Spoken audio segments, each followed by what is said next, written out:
Dostlar salam. Bu videoda biz sizinlə 1 metr 60 santimetrlik olan portativ işıq dayağına baxırıq. Bu modelin digərlərindən fərqləri nədir? İndi sizə onları izah edəcəm. Birinci növbədə bu modelin ayaqları tərsinə qatlandığı üçün bağlı vəziyyətdə çox az yer tutur. Beləcə biz bunu çantamıza daxil edə bilərik, rahat şəkildə çəkiliş meydanına apara bilərik. Bundan başqa açılan zaman ayaqları yerə tam paralel vəziyyətdə olduğuna görə çox dar məkanlarda istifadə edə bilərik. Məsələn, divanın, kreslonun altına yerləşdirə bilərik. Dayaq əsasən kompakt işıqlar üçün nəzərdə tutulub. Açılma ardıcıllığı isə bu formadadır.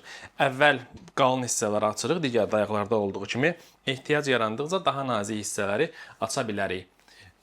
Bizdə satışda olan digər işıq dayaqları haqqında məlumat əldə etmək üçün aşağıda videolar qoymuşuq. O videolara baxa bilərsiniz.